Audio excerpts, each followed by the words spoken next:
ಇನ್ನು 187 ಕೋಟಿ ವಿಚಾರಕ್ಕೆ ಬರೋಣ. ಅದೇ ಎಸ್.ಟಿ ನಿಗಮದ ಬಹುಕೋಟಿ. ಅದು ಎಲ್ಲೋದ್ರಪ್ಪ ಎಸ್.ಟಿ ನಿಗಮದ ಒಂದಿಷ್ಟು ಸಂಘಟನೆಗಳಿರಲ್ಲ, ಇದ್ಯಾವುದು ಕಣ್ಣಿಗೆ ಕಾಣೋದಿಲ್ವಾ? ದಲಿತ ಹೋರಾಟಗಾರರಿಗೆಲ್ಲ ಸಚಿವ ಸ್ಥಾನಕ್ಕೆ ನಾಗೇಂದ್ರ ಅವರು ರಾಜೀನಾಮೆ ಕೊಟ್ಟಿದ್ದು ನಿಮಗೆಲ್ಲ ಗೊತ್ತಿದೆ. ಆಮೇಲೆ ಅದು ಖಾಲಿ ಉಳ್ಕೊಂಡಿತ್ತು. ಬಳ್ಳಾರಿ ಉಸ್ತುವಾರಿ ಸ್ಥಾನವನ್ನು ಈಗ ಸಚಿವ ಜಮೀರ್ ಅಹಮದ್ ಅವರು ಹೆಗಲಿಗೆ ಕೊಟ್ಟಿದ್ದಾರೆ. ಈ ತಕ್ಷಣದಿಂದಲೇ ಉಸ್ತುವಾರಿ ಹೊಣೆಗಾರಿಕೆಯನ್ನು ತೆಗೆದುಕೊಳ್ಳಬೇಕು ಅಂತ ಸಿಎಂ ಸಿದ್ದರಾಮಯ್ಯವರು ನಿರ್ದೇಶನ ಕೊಟ್ಟಿದ್ದಾರೆ. ಹಗರಣದಲ್ಲಿ ಕರ್ನಾಟಕ ಸರ್ಕಾರವೇ ಮುಳುಗಿದೆ ಅಂತ ಬಿಜೆಪಿಯ ನಾಯಕ ಸಿ.ಟಿ. ರವಿ ಕಿಡಿಕಾರಿದ್ದಾರೆ. ಅಲ್ಲದೆ ವಾಲ್ಮೀಕಿ ನಿಗಮ ಅಕ್ರಮದ ಕಿಂಗ್ ಪಿನ್ ಇನ್ನೂ ಅರೆಸ್ಟ್ ಆಗಿಲ್ಲ, ಕೇವಲ ತನಿಖೆಯ ದಿಕ್ಕು ತಪ್ಪಿಸುವ ಕೆಲಸವನ್ನ ಎಸ್ಐಟಿ ಮಾಡ್ತಾ ಇದೆ ಅಂತ ಆರೋಪಿಸಿದ್ದಾರೆ. ಯತ್ನಾಳ್ ಮಾತನಾಡಿ 187 ಕೋಟಿ ರೂಪಾಯಿ ಹಣ ಆಂಧ್ರದಲ್ಲಿ ಜಮಾ ಆಗಿವೆ, ಜ್ಯುವೆಲರಿ, ಬಾರ್ ಮತ್ತು ಪೆಟ್ರೋಲ್ ಬಂಕ್ನಲ್ಲಿ ಜಮಾವಣೆ ಆಗ್ತಿದೆ ಅಂತ ವಾಗ್ದಾಳಿ ನಡೆಸಿದ್ದಾರೆ.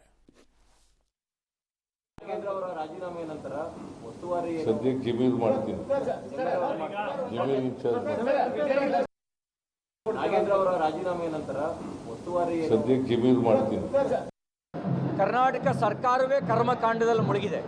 ವಾಲ್ಮೀಕಿ ಅಭಿವೃದ್ಧಿ ನಿಗಮದ 187 ಕೋಟಿ ರೂಪಾಯಿ ಅದರ ಕಿಂಗ್ ಪಿನ್ ಇನ್ನೂ ಅರೆಸ್ಟ್ ಆಗಲಿಲ್ಲ. ಕೇವಲ ತನಿಖೆಯ ದಿಕ್ಕು ತಪ್ಪಿಸುವ ಕೆಲಸವನ್ನು ಎಸ್ಐಟಿ ಮಾಡ್ತಾ ಇದೆ.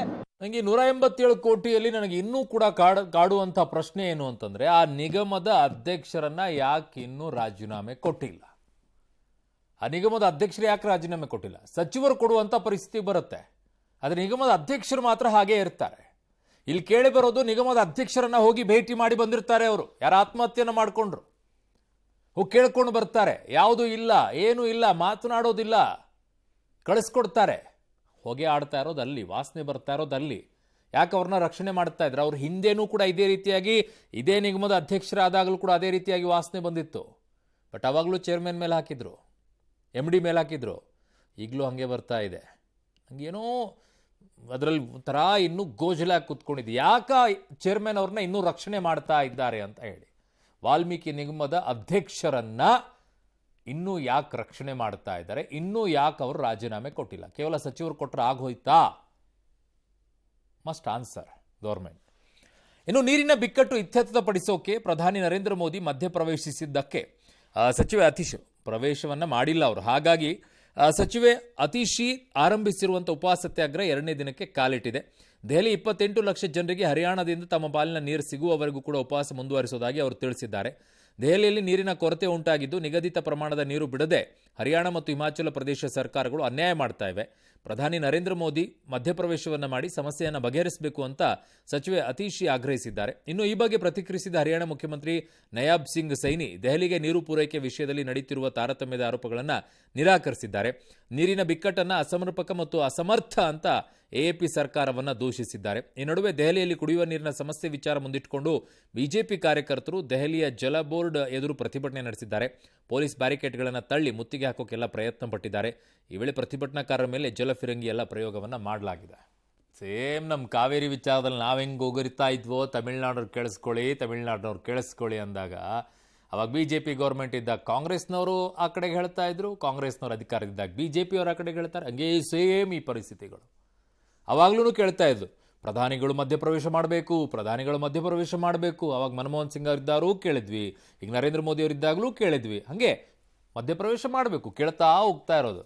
ಆಯಾ ರಾಜ್ಯಗಳು ಹೇಗೆ ನೀರನ್ನು ಸಮರ್ಪಕವಾಗಿ ಬಳಕೆಯನ್ನು ಮಾಡ್ಕೊಳ್ಬೇಕು, ಯಾವ ರೀತಿಯಾಗಿ ಇದನ್ನು ನಿಭಾಯಿಸಬೇಕು ಅನ್ನೋದು ಇಲ್ಲಿಯವರೆಗೂ ಕೂಡ ನಮ್ಮ ದೇಶದ ಎಲ್ಲ ರಾಜ್ಯಗಳ ಪರಿಸ್ಥಿತಿನೇ ಇದೆ.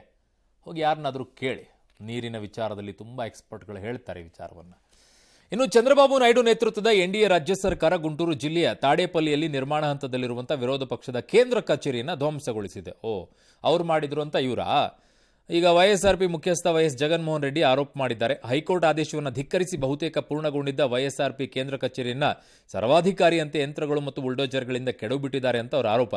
ಚಂದ್ರಬಾಬು ನಾಯ್ಡು ಸೇಡಿನ ರಾಜಕಾರಣ ಮಾಡ್ತಾ ಇದ್ದಾರೆ ಅಂತ ಜಗನ್ ತಮ್ಮ ಎಕ್ಸ್ ಖಾತೆಯಲ್ಲಿ ಪೋಸ್ಟ್ ಮಾಡಿದ್ದಾರೆ. ಅವತ್ತು ಮಾಡ್ಬೇಕಾದ್ರೆ ಅನ್ನಿಸ್ಲಿಲ್ವಾ? ಸಿಆರ್ಡಿಎ ಕ್ರಮವು ನ್ಯಾಯಾಂಗ ನಿಂದನೆಗೆ ಸಮಾನವಾಗಿದೆ. ಟಿಡಿಪಿ ಮತ್ತು ಬಿಜೆಪಿ ಮತ್ತು ಜನಸೇನಾ ಒಳಗೊಂಡಿರುವ ಎನ್ಡಿಎ ಸರ್ಕಾರದ ಅಡಿಯಲ್ಲಿ ದಕ್ಷಿಣ ರಾಜ್ಯದಲ್ಲಿ ಕಾನೂನು ಮತ್ತು ನ್ಯಾಯ ಸಂಪೂರ್ಣವಾಗಿ ಕಣ್ಮರೆಯಾಗಿದೆ. ಅವತ್ತು ನ್ಯಾಯ ಸರಿಯಾಗಿತ್ತಾ? ಈ ಧ್ವಂಸಕ್ಕೆಲ್ಲ ವಿರೋಧ ಪಕ್ಷ ಬೆದರೋದಿಲ್ಲ, ಜನರಿಗಾಗಿ ಹೋರಾಡ್ತೀವಿ ಅಂತ ಜಗನ್ಮೋಹನ್ ರೆಡ್ಡಿ ಭರವಸೆ ಕೊಟ್ಟಿದ್ದಾರೆ. ಅವ್ರು ಮಾಡಬೇಕಾದಂಥ ಸಂದರ್ಭದಲ್ಲಿ ಎಲ್ಲವೂ ಸರಿ, ಇನ್ನೊಬ್ಬರು ಮಾಡಬೇಕಾದ್ರೆ ಮಾತ್ರ ಕಾನೂನು ನ್ಯಾಯ. ಅಯ್ಯಯ್ಯಯ್ಯಯ್ಯೋ, ಅವತ್ತೇನಾಯಿತು ಮಾನ್ಯ ಜಗನ್ ಅವರು? ಅವತ್ತೇನಾಯಿತು? ಅವತ್ತು ಮಾಡ್ತಾ ಇದ್ದಿದ್ದು ದ್ವೇಷ ಅಲ್ಲ, ಪ್ರೀತಿಯ ರಾಜಕೀಯ. ಹಾಗೆ ಕಾಲಚಕ್ರ ತಿರುಗುತ್ತೆ. ಎಲ್ಲರೂ ಶಾಶ್ವತರಲ್ಲ ರಾಜಕೀಯದಲ್ಲಿ, ಅಧಿಕಾರನೂ ಶಾಶ್ವತವಲ್ಲ. ಇಲ್ಲಿರೋರು ಅರ್ಥ ಮಾಡ್ಕೋಬೇಕು.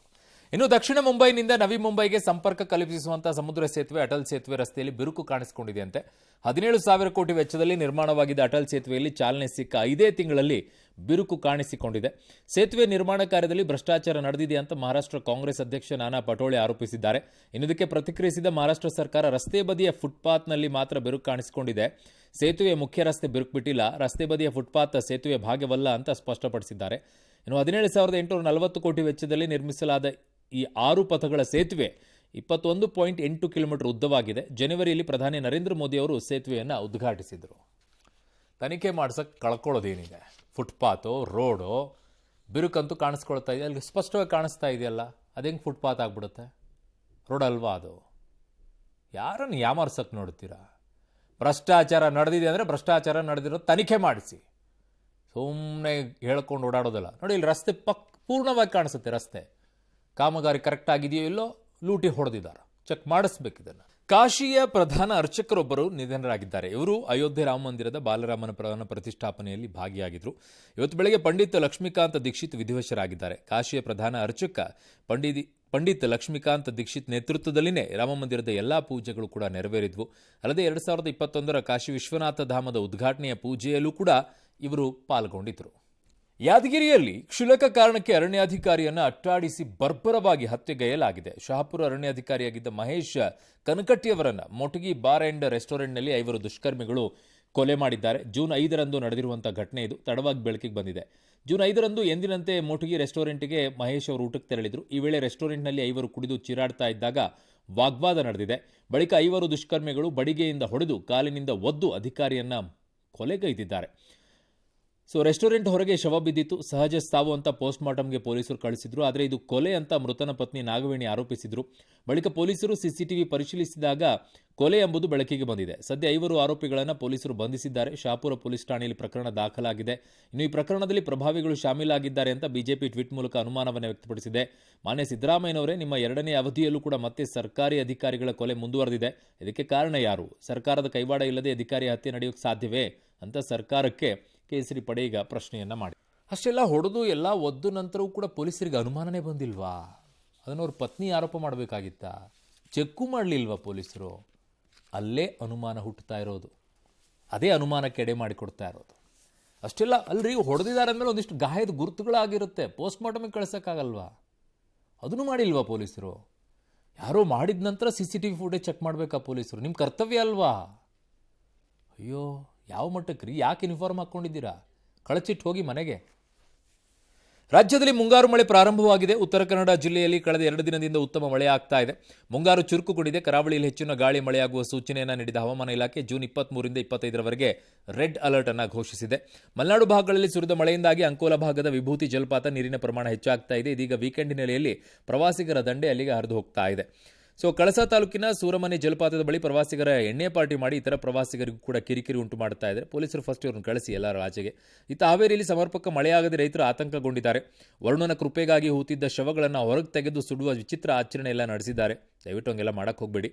ಚರ್ಮದ ಕಾಯಿಲೆ ಇದ್ದವರು ಮರಣ ಹೊಂದಿದಾಗ ಅವರ ಪಾರ್ಥಿವ ಶರೀರ ಹೂಳದೆ ಸುಡಬೇಕು. ಒಂದು ವೇಳೆ ಮಣ್ಣಲ್ಲಿ ಹೂತಿದ್ರೆ ಮಳೆ ಆಗೋದಿಲ್ಲ ಅನ್ನುವಂಥ ನಂಬಿಕೆಗಳವೆಲ್ಲ. ಪುನಃ ಅಂಥ ಶವಗಳನ್ನು ಹೊರತೆಗೆದು ಸುಟ್ಟರೆ ಮಳೆಯಾಗುತ್ತೆ ಅನ್ನೋದು ಜನರ ನಂಬಿಕೆ. ಹಾವೇರಿ ಜಿಲ್ಲೆ ಹಲವೆಡೆ ಇಂಥ ನಂಬಿಕೆಯಿಂದಾಗಲೇ ಈಗಾಗಲೇ ಹೂತಿದ್ದ 8ರಿಂದ 10 ಶವಗಳನ್ನು ಹೊರತೆಗೆದು ಸುಟ್ಟಿದ್ದಾರೆ.